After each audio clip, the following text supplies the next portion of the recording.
Assalamualaikum warahmatullahi wabarakatuh.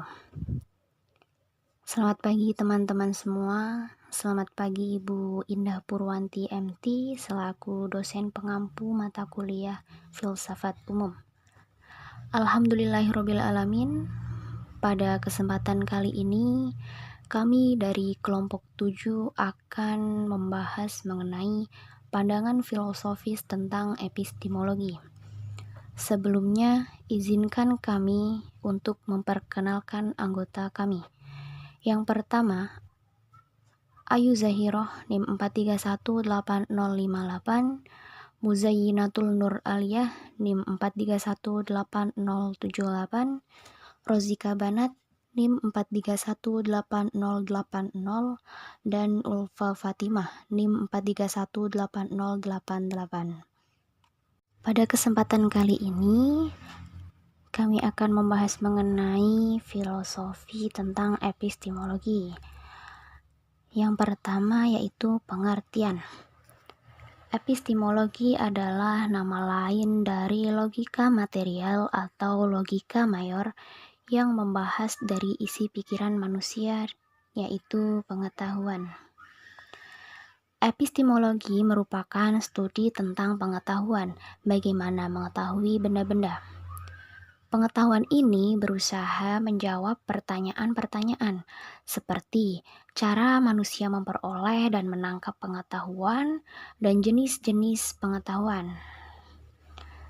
Menurut epistemologi, setiap pengetahuan manusia merupakan hasil dari pemeriksaan dan penyelidikan benda hingga akhirnya diketahui manusia.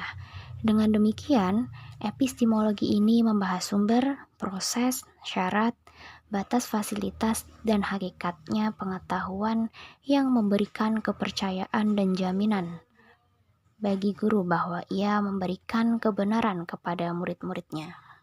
Menurut Simon Blackburn, epistemologi berasal dari bahasa Yunani, yaitu episteme, yang berarti pengetahuan, dan logos, yang berarti kata atau pembicaraan atau ilmu, yaitu cabang filsafat yang berkaitan dengan asal, sifat, karakter, dan jenis pengetahuan.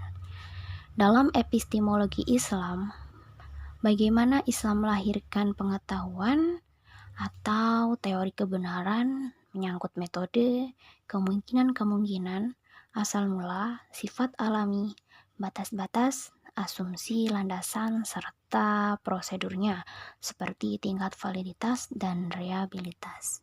Yang selanjutnya yaitu aliran-aliran epistemologi. Ada beberapa aliran yang berbicara tentang ini, di antaranya yang pertama empirisme. Kata empirisme berasal dari kata Yunani, empiriskos, yang berasal dari kata empiria, yang artinya pengalaman. Menurut aliran ini, manusia memperoleh pengetahuan melalui pengalamannya, dan bisa dikembalikan kepada kata Yunaninya. Pengalaman yang dimaksud ialah pengalaman indrawi.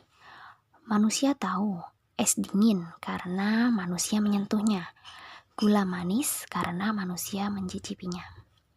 Yang kedua yaitu rasionalisme.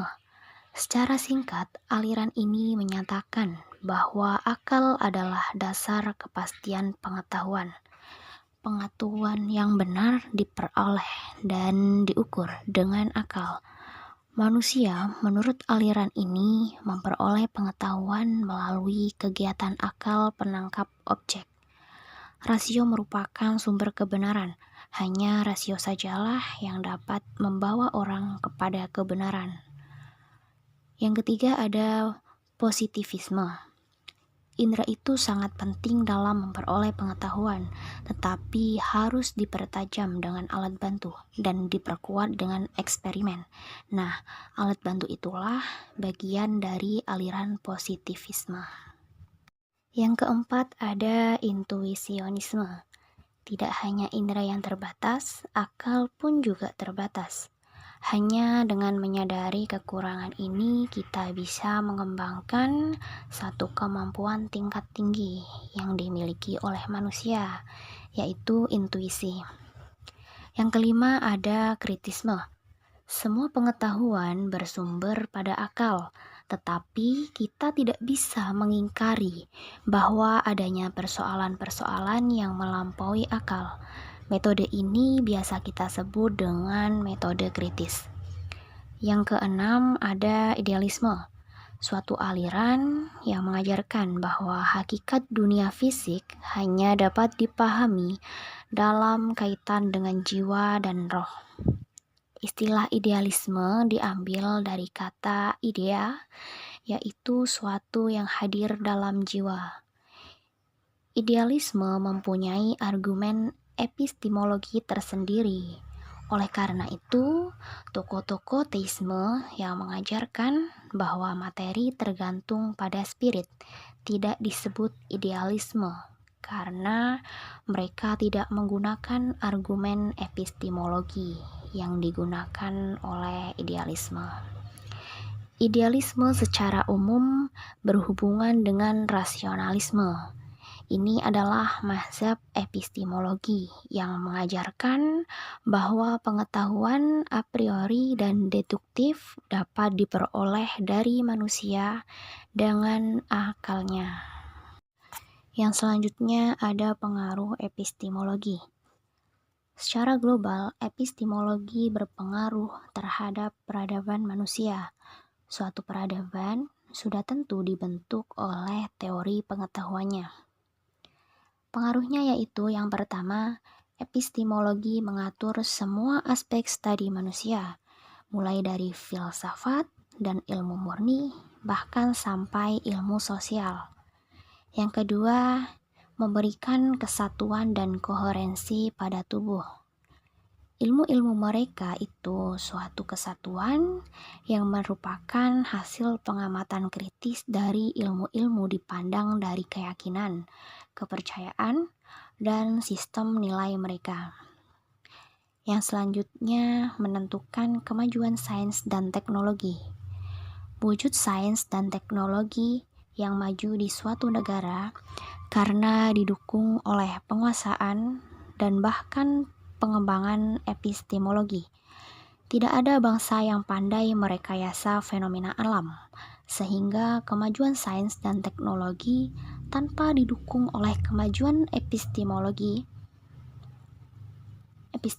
menjadi modal dasar dan alat yang strategis dalam merekayasa pengembangan alam menjadi sebuah produk sains yang bermanfaat bagi kehidupan manusia.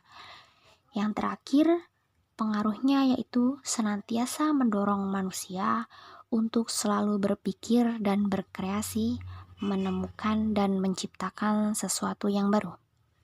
Semua bentuk teknologi yang canggih adalah hasil pemikiran-pemikiran secara epistemologis, yaitu pemikiran dan perenungan yang berkisar tentang bagaimana cara mewujudkan sesuatu, perangkat-perangkat apa yang harus disediakan untuk mewujudkan sesuatu itu, dan lain sebagainya.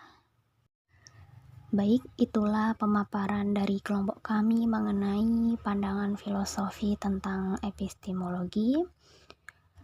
Semoga bermanfaat untuk kita semua, dan kami mohon maaf apabila ada kekeliruan dalam menjelaskan. Cukup sekian. Wassalamualaikum warahmatullahi wabarakatuh.